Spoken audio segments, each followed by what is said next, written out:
I confess that I hooked up with a man in a pink flamingo costume in his RV parked in the lot of my hotel.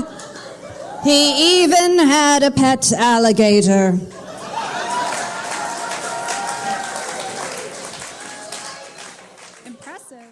This podcast is intended for those 18 and over. If that's not you, please check out scarleteen.com and come back to this podcast when you are of age. Thank you for listening to the BedPost Confessions podcast.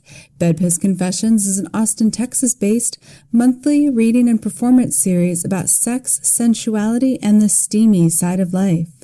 Between performers, we ask audience members to anonymously submit anything worthy of a confession, which is then read aloud by one of our producers. The performance you're about to hear was recorded on May 16th, 2013, by a man we will call The Professor. Here is The Professor reading his piece, 3 Hot Wordless Fucks. You know, as I was sitting down to put these thoughts together for this show, and it was supposed to be a story about the sort of moment of insanity I had where I ran off to Europe for a few months, which you can do when you're in your early 20s. And I started writing it, and I realized I was writing, and I could not get out of the States. I could not actually get to Europe as I was writing. So I finally just stopped writing. And so I guess what you're going to hear tonight is part 1 of something a little longer. Maybe I'll come back with the other thing. And it's about a strange month, that month before I went to Europe. And it goes by the title, 3 Hot Wordless Fucks. So the hot wordless fuck. This is, up against the wall, right? 9.5 weeks, the hottest shit, fuck. This is supposed to be the good stuff. We're raised with this. This thing is having erectile problems. I feel for you ladies. All right, so those ladies over there. Okay. All right, the hot wordless fuck. We're raised on this. Movies, porn, Buffy and Spike, right? The hot wordless fuck is amazing. It's mind-blowing. It's life-changing. And from my experience, I've come to think of the hot wordless fuck as life-changing in the same way that like a Roman candle duel is life-changing. Am I the only one who's done this? You know, you're running through the woods, feeling a little crazy, like pow, pow, like Roman candles at each other. A lot of fun, and then somebody's hair's on fire. Maybe it's yours. Maybe it's mine. That's hot as shit. So this month, it started with a hot wordless fuck with a woman who happened to be my boss. I was working at a TV station in a small town out west. My first real job after college. And for 18 months, this job was awesome, right? Abusive and stressful, actually, like most jobs in television, but it was a job, and I was excited. The producer of the weekend news, her name was Casey, and we had great repartee. We worked the news together. I should say that she wasn't really my boss, but since I was directing her show, she was my queen for 28 minutes and 30 seconds. Twice a week, which was something, hot about that. Making live television is kind of scary. It's tense. And when you're shoulder to shoulder in the control room, things get a little rough. She would sort of slice me with these glares and grab my arm and bark at me whenever the fuck was going wrong at that moment. And then it would be over, and I was like a superhero. She would thank me publicly, profusely. There's more than a little bit of non-consensual S&M in this relationship. But, from my point of view, it's a sassy, like, Bogey and Bacall, Kate Hepburn, Cary Grant. And then, as we say, a classic blunder, a late Saturday at a disco, small town, the staff brought stacks of beers in cold milk pails. They used to do this, call it bucket of rocks or something.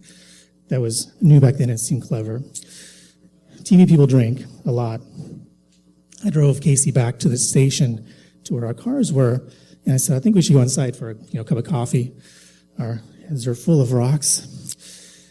And I have a long drive home. And as we headed to the cafeteria through the station, she steered me into the station's audio booth. Somehow I had not realized that the audio suite was the only part of the building that actually has a deadbolt. Most rooms have a key card, right, which means it's pretty useless for true privacy. The audio booth was soundproof. It was the fuck station of the TV station. I didn't realize.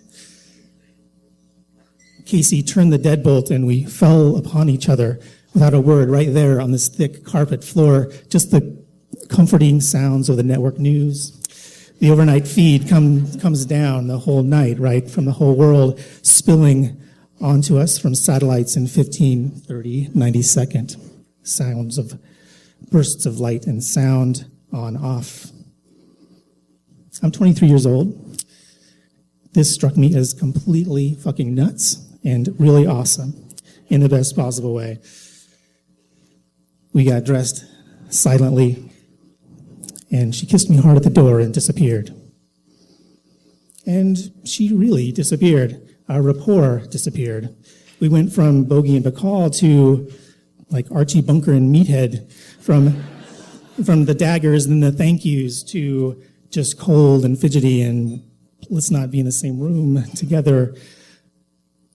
And I have no idea what went wrong, but I think I was already figuring out that words had something to do with it, or the lack of them, or finding the right words. Because you see, I was having problems with this other woman and words. I've been trying to get this other girl to date me, a California girl. She's new in town. Fascinating because she didn't even have a television, a true bohemian. She lived in her uncle's basement and she was studying yoga, which was way dippier back then than it is now, believe me. Her name was Emma, although my friends called her Emma. Behind her back, which I didn't really understand. I really liked her. We'd go to the movies and she'd always invite me back to her place and give me buckwheat noodles and chai. But she was dating this other guy, a 40-year-old sculptor, whose only project, as far as I could tell, was carving the same marble bust of Abraham Lincoln over and over again. This was not art, by the way. This was his job. Our little town needed these busts because our only public art, the statue of Lincoln down in the town square, was ritually decapitated about, every year. Bored teenagers trying to do something about their hard-ons after prom. Lincoln's head pops off.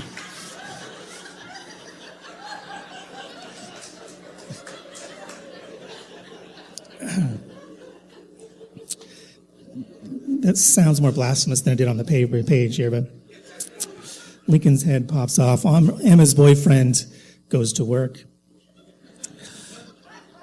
I worried about Emma and Mr. Lincoln. I worried about the precise sequence of words that I could use to make her understand what a loser this guy was. Back then, I thought words could do that.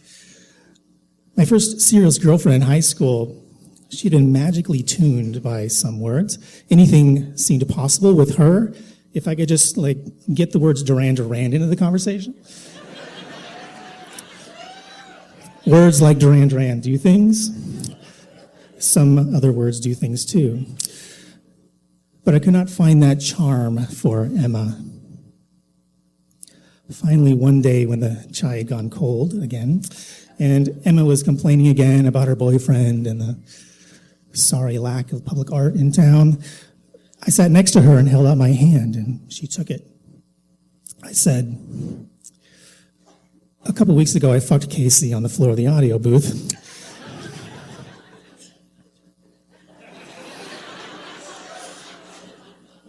And added, I think I'm going to have to quit my job. and she kissed me.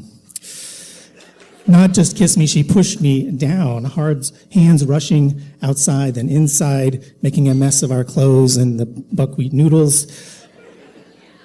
She wore these ridiculous tight like overalls all the time, which is like a hipster chastity belt. So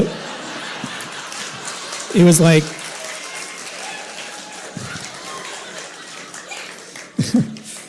remember that, okay?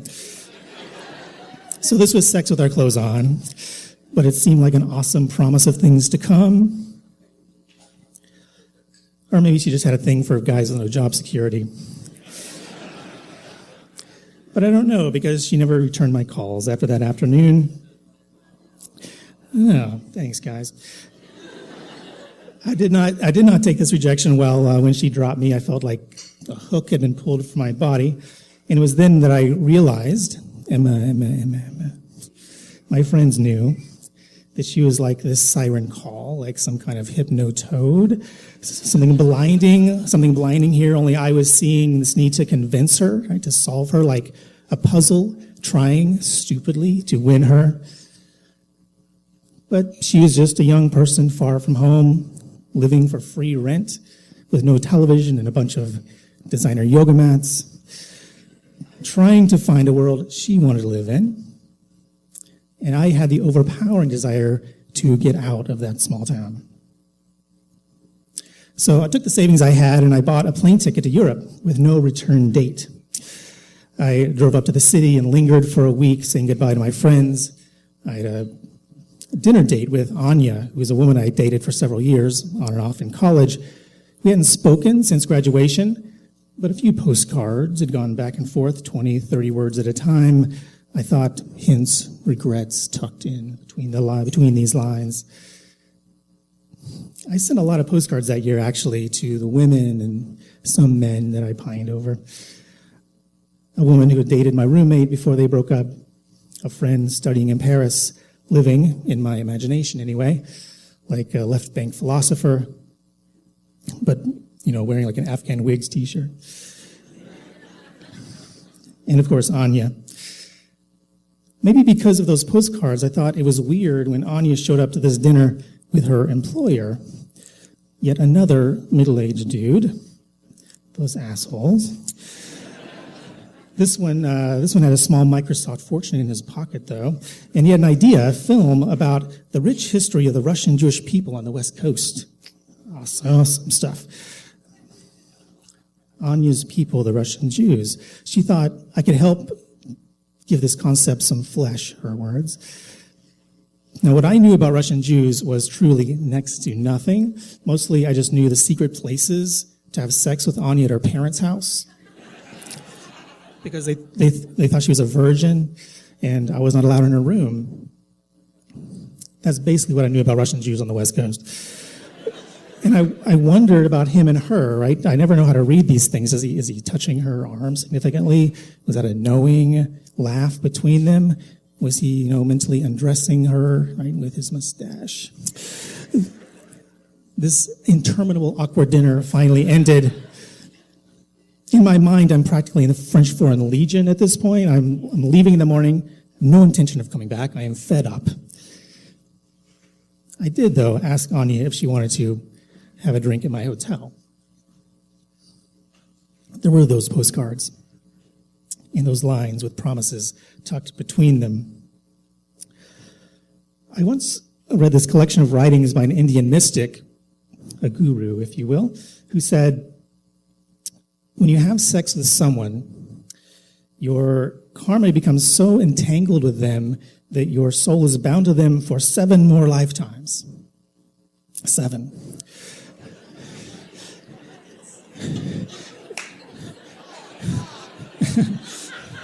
Say, think back. It's okay. Take a minute. Every orgasm is like a bad check.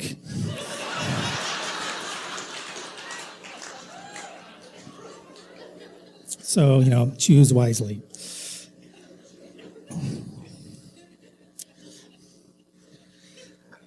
Anya went along with me, to my surprise, and we fucked like prisoners on parole.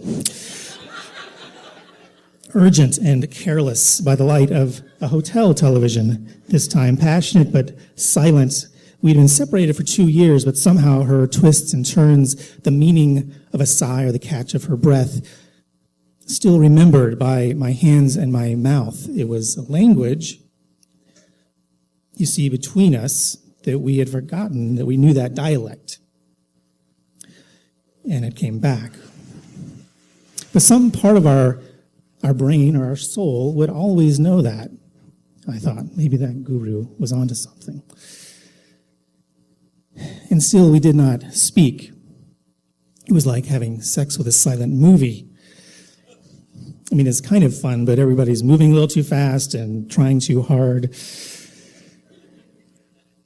Anyway, we didn't have much to say one to the other, or maybe we could not say it, and we did not pretend to say it. She left sometime in the night, and I didn't even wake up. I think we all have these moments where our whole life becomes hot to the touch. It scalds you, and you don't want it to touch your skin. You want that life that you somehow stumbled into to just sit over there on the surface of this planet and burn the fuck down right in front of you. Friends, family, job, your ashes. Washed clean by the wind and a storm before your eyes can dry and you can't see where your life is going, except that it's away from you and you want it gone. I was up very early the next day and never so glad to be in an airport. I'd had a hot wordless fuck that scared the shit out of me. 3 of them, actually. Like Roman candles, they set me on fire. To be continued.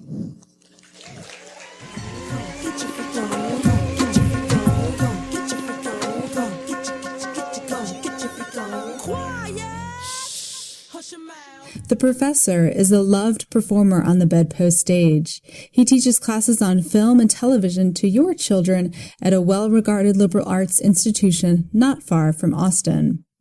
BedPost Confessions is produced by myself, Mia Martina of the I Want Your Sex podcast at MiaOnTop.com, Sadie Smythe of That's What Sadie Said.com, and Julie Gillis of JulieGillis.com. Podcast audio production by Ian Danskin at InnuendoStudios.com. You can find links to all of our websites and more information about BedPost Confessions at BedPostConfessions.com. You can also confess with us at BedPost Confessions on Facebook and BedPost Confess on Twitter, where we tweet audience confessions. Chime in and add yours. Until next time, we'll leave you with a few other confessions from the audience. I confess, 24 hours, 4 different men from Craigslist. You go. You. I confess, I've fucked so many of my friends, I'm moving to California.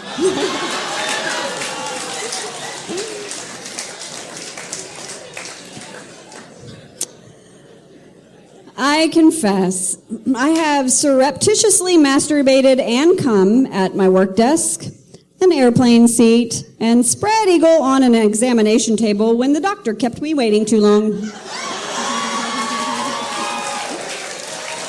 All right. I'd like to walk in on that one.